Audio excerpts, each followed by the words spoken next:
ഈ സിനിമാ നടൻ സിദ്ദിഖ് ഒരു സാംസ്കാരിക നായകന്റെ വേഷമെടുത്തണിഞ്ഞ് ഇവിടെ വന്നു നിന്നിട്ട് വി ഡി സതീശനെ പിന്തുണച്ചാൽ അത് വി ഡി സതീശന് തിരിച്ചടിയ ആകും എന്നുള്ളൊരു കാര്യം ഈ സിദ്ദിഖ് ഒന്ന് ആലോചിക്കണമായിരുന്നു. ഇതിനകത്തെല്ലാം അർഹനായിട്ടുള്ള വ്യക്തികൾ എന്ന് പറയുന്നത് ഞാൻ പറയുകയാണെങ്കിൽ മാനദണ്ഡങ്ങൾ പരിശോധിച്ചാൽ അത് രമേശ് ചെന്നിത്തല തന്നെയാണ്. മാനദണ്ഡങ്ങൾ പരിശോധിച്ചാൽ ആദ്യത്തെ 2 വർഷമെങ്കിലും ശ്രീ രമേശ് ചെന്നിത്തലയെ മുഖ്യമന്ത്രി ആക്കേണ്ടതാണ്. ഈ പിണറായി വിജയനെതിരെ കോൺഗ്രസ്സുകാർ എന്താണോ ആരോപിക്കുന്നത് അതെല്ലാം ചേർന്ന ഒരു വ്യക്തിയാണ്. അത് ഒരുപക്ഷെ അതുക്കും മേലെ നിൽക്കുന്ന ഒരാളാണ് വി ഡി സതീശൻ എന്നുള്ളത് കൊണ്ട് തന്നെയാണ് വി ഡി സതീശനെ ഹൈക്കമാൻഡ് മാറ്റി നിർത്താനായിട്ടുള്ള സാധ്യത. പിന്നീട് ഇവരെ കെ സി വേണുഗോപാലിനെയും അതോടൊപ്പം തന്നെ രമേശ് ചെന്നിത്തലയും വി ഡി സതീശനെയും കൂടി ഒരുമിച്ചിരുത്തി സംസാരിക്കുന്ന സമയത്ത് വി ഡി സതീശന് വഴങ്ങിയേ നിവൃത്തി ഉണ്ടാവത്തുള്ളൂ.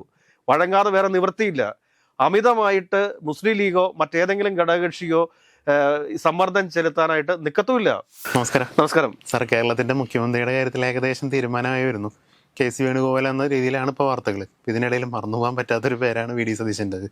5 വർഷം ഇതിനുവേണ്ടി അഹോരാത്രം പണിയെടുത്തു എന്ന് പറയപ്പെടുന്നു. സാധാരണ പ്രവർത്തകർക്കും അണികൾക്കും ഇടയിൽ അത്രയേറെ ജനപ്രിയനാണെന്ന് പറയപ്പെടുന്നു. എങ്കിൽ പോലും നേതാക്കൾക്കിടയിലും ഈ ജയിച്ചു വന്ന MLA-മാർക്കിടയിലും അല്ലെങ്കിൽ പാർട്ടിയിലെ മറ്റ് പ്രമുഖ പ്രവർത്തകർക്കിടയിലൊന്നും വലിയ താല്പര്യമില്ലാത്ത ഒരാളായി എങ്ങനെ വി ഡി സതീശൻ മാറി എന്നത് വലിയൊരു ചോദ്യമാണ്. കെ സി വേണുഗോപാൽ ശക്തനാണ് എന്ന് പറയുമ്പോഴും അത് മാത്രം ഒരു കാരണമാണെന്ന് വിശ്വസിക്കാൻ പറ്റില്ല.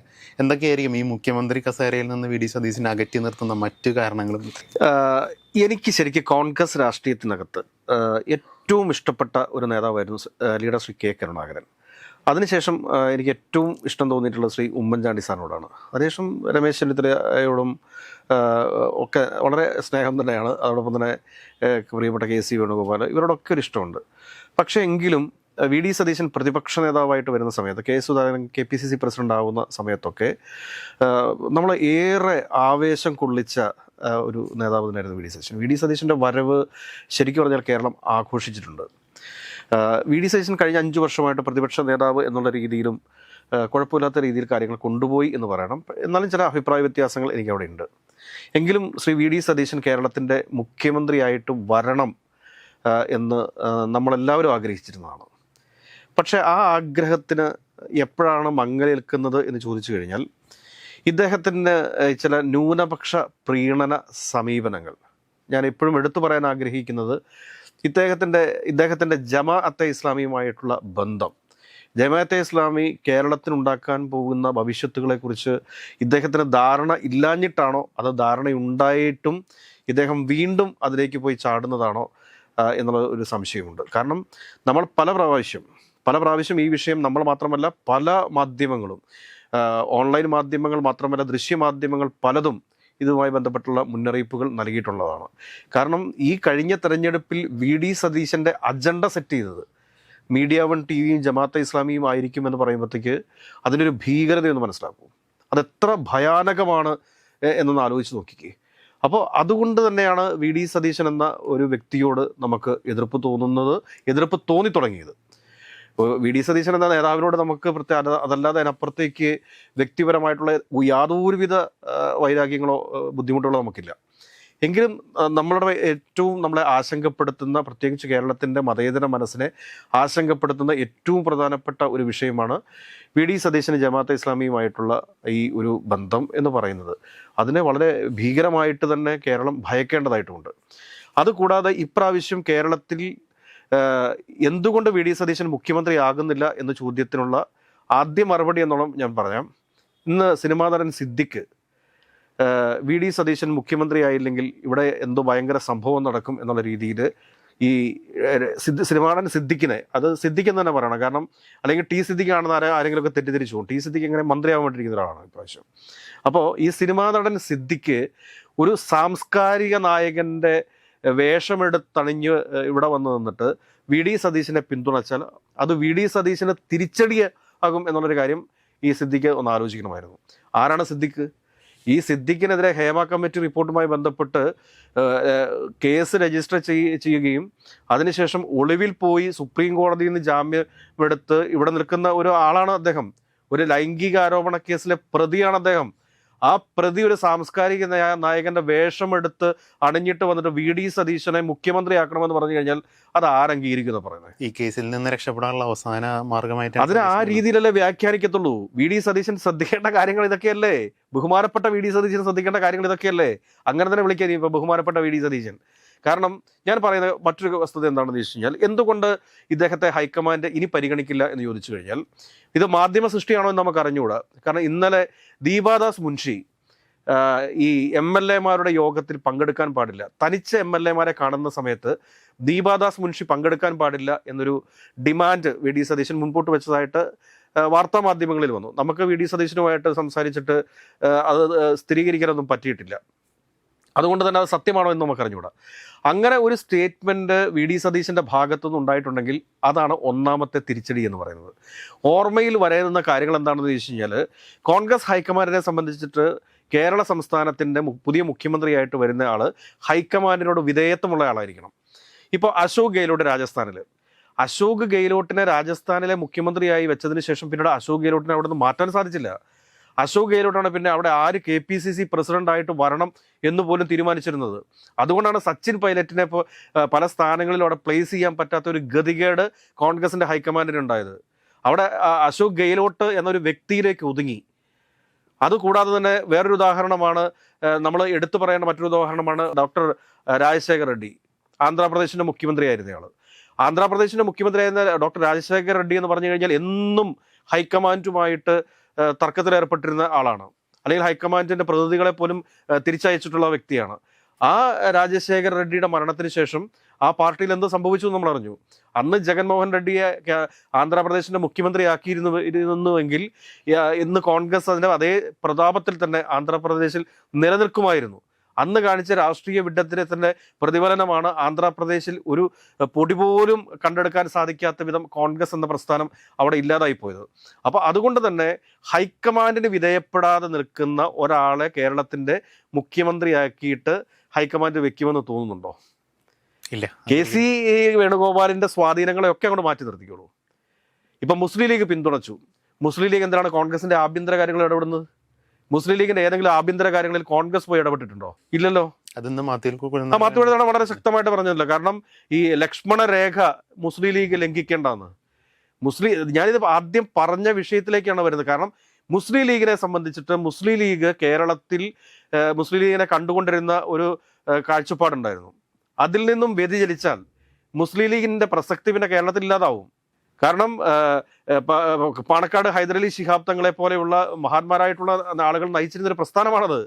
ആ പ്രസ്ഥാനത്തിനകത്ത് ആ ഒരു പീസ്ഫുൾ മൈൻഡോട് കൂടിയിട്ട് പ്രവർത്തിച്ച് മുൻപോട്ട് പോകാതെ ഏതെങ്കിലും ഒരു പക്ഷം ചേരുന്ന ഒരു നിലപാടുണ്ടായി കഴിഞ്ഞാൽ, ഞാൻ ആദ്യമേ ഈ ചർച്ചയുടെ തുടക്കത്തിൽ പറഞ്ഞതുപോലെ തന്നെ ന്യൂനപക്ഷ പ്രീണന സമീപനവുമായിട്ട് വി.ഡി. സതീശൻ വരുന്നതാണ് ഇവിടുത്തെ പത്രമാധ്യമങ്ങൾക്കും ഇവിടുത്തെ മതേതരത്വ സ്വഭാവമുള്ള ആളുകളും വി.ഡി. സതീശനെ എതിർക്കാൻ വേണ്ടിയിട്ടുള്ള കാരണം.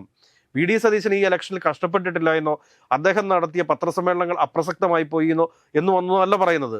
പക്ഷെ അദ്ദേഹത്തിൻ്റെ ടീം UDF എന്ന് പറഞ്ഞതിന് ശേഷം ഇപ്പോൾ സതീശൻ UDF എന്നുള്ള അവസ്ഥയിലേക്ക് എത്തിയില്ലേ? ഇന്നലെ ദീപ്തി മേരി വർഗീസിന്റെ പ്രസ്താവന എന്താണ്? പാർട്ടി പറഞ്ഞപ്പോൾ താൻ മാറി നിന്നു. പാർട്ടിക്കകത്ത് ഏകാധിപത്യ പ്രവണത വെച്ചു പൊറപ്പിക്കാൻ സാധിക്കില്ല എന്ന് പറയുമ്പോൾ അതിനകത്ത് എല്ലാം വ്യക്തമായിട്ട് അടങ്ങിയിട്ടുണ്ടല്ലോ. കാരണം വി.ഡി. സതീശൻ പാർട്ടിക്ക് വിധേയനാകാതെ തെരുവിലേക്ക് ഇറങ്ങും പ്രവർത്തകർ എന്നൊക്കെ പറഞ്ഞു കഴിഞ്ഞാൽ അത് വലിയ പ്രത്യാഘാതങ്ങൾ കോൺഗ്രസ് രാഷ്ട്രീയത്തിനകത്ത് ഉണ്ടാക്കുമെന്നുള്ള കാര്യത്തിൽ സംശയമൊന്നും വേണ്ട. കാരണം ഏകദേശം 48ഓളം MLA-മാരുടെ പിന്തുണയാണ് KC വേണുഗോപാലിനുള്ളത്. 6 MLA-മാരുടെ മാത്രം പിന്തുണയാണ് വി.ഡി. സതീശനുള്ളത്. രമേശ് ചെന്നിത്തലയും അവകാശപ്പെടുന്നുണ്ട്, പക്ഷെ കൃത്യമായിട്ടൊരു നമ്പർ പറയുന്നില്ല. എന്നാൽ ഇതിനകത്തെല്ലാം അർഹനായിട്ടുള്ള വ്യക്തികൾ എന്ന് പറയുന്നത് ഞാൻ പറയുകയാണെങ്കിൽ മാനദണ്ഡങ്ങൾ പരിശോധിച്ചാൽ അത് രമേശ് ചെന്നിത്തല തന്നെയാണ്. മാനദണ്ഡങ്ങൾ പരിശോധിച്ചാൽ ആദ്യത്തെ 2 വർഷമെങ്കിലും ശ്രീ രമേശ് ചെന്നിത്തലയെ മുഖ്യമന്ത്രി ആക്കേണ്ടതാണ്. വി.ഡി. സതീശനും അതോടൊപ്പം തന്നെ KC വേണുഗോപാലിനും ഇനിയും അവസരങ്ങൾ കിടക്കുന്നുണ്ട്. ആ അവസരങ്ങൾക്ക് വേണ്ടി കാത്തിരിക്കണം. ഇപ്പോൾ വി.ഡി. സതീശനെതിരെ ഉയർന്നു വരുന്ന മറ്റൊരു പ്രധാനപ്പെട്ട കാരണം എന്താണ് എന്ന് ചോദിച്ചു കഴിഞ്ഞാൽ, ഈ സമുദായ നേതാക്കളെ അംഗീകരിക്കാതെ മുൻപോട്ട് പോകുന്ന ഒരു രീതി. ഈ പ്രാവശ്യം ഉണ്ടായതൊരു തരംഗമായിരുന്നു, ഒരു ഭരണവിരുദ്ധ തരംഗം തന്നെ ആഞ്ഞടിച്ചു എന്ന് നമുക്ക് പറയാം. ഇതിന് ശേഷം ഇനി വരാൻ പോകുന്ന ലോക്സഭാ തെരഞ്ഞെടുപ്പുണ്ട്. ഹൈക്കമാൻഡിനെ സംബന്ധിച്ച് ആ ലോക്സഭാ തെരഞ്ഞെടുപ്പാണ് ഏറ്റവും പ്രധാനപ്പെട്ടത്. ഇപ്പോൾ തമിഴ്നാട്ടിൽ ഇനി സീറ്റ് കിട്ടുമോ എന്നുള്ള കാര്യത്തിൽ സംശയമുണ്ട്. ഇപ്പം TVKയുടെ കൂട്ടത്തിൽ കൂടി. പക്ഷെ അടുത്ത തെരഞ്ഞെടുപ്പിൽ BJPയും അവിടെ ഫൈറ്റിനായിട്ട് രംഗത്തുണ്ടാവും. വെസ്റ്റ് ബംഗാൾ നഷ്ടപ്പെട്ടു. കാരണം എല്ലാ പ്രാവശ്യവും കണ്ണടച്ച് 32 സീറ്റിന് മുകളിൽ കിട്ടിക്കൊണ്ടിരുന്ന ഒരു സംസ്ഥാനമാണ് വെസ്റ്റ് ബംഗാൾ എന്ന് പറയുന്നത്. കാരണം വെസ്റ്റ് ബംഗാൾ എപ്പോഴും ഇന്ത്യ സഖ്യത്തെ പിന്തുണയ്ക്കാൻ വേണ്ടിയിട്ട് തയ്യാറായി നിൽക്കുന്ന TMC ഉണ്ടായിരുന്നു. ഇനി TMC ഇല്ല. അപ്പോൾ കേരളത്തിൽ നിന്ന് മാക്സിമം സീറ്റ് കിട്ടണം.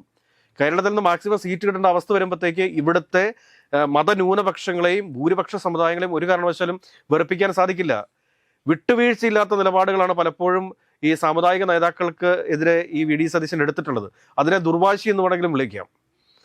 കാരണം എല്ലാവരെയും എതിരിടുന്ന ഒരു രീതി, അല്ലെങ്കിൽ ഞാൻ പറയുന്നത് മാത്രമേ നടക്കാൻ പാടുള്ളൂ എന്ന രീതി, ആ രീതിയെ തന്നെയാണ് നമ്മൾ ഏകാധിപത്യം എന്ന് പറയുന്നത്. ഈ പിണറായി വിജയനെതിരെ കോൺഗ്രസ്സുകാർ എന്താണോ ആരോപിക്കുന്നത് അതെല്ലാം ചേർന്ന ഒരു വ്യക്തിയാണ്. അത് ഒരുപക്ഷെ അതുക്കും മേലെ നിൽക്കുന്ന ഒരാളാണ് VD സതീശൻ എന്നുള്ളത് കൊണ്ട് തന്നെയാണ് VD സതീശനെ ഹൈക്കമാൻഡ് മാറ്റി നിർത്താനായിട്ടുള്ള സാധ്യത. ഇപ്പോൾ ഞാൻ പറയട്ടെ, ഈ പണ്ട് പിണറായി വിജയൻ പറഞ്ഞ ഒരു കഥയുണ്ട്.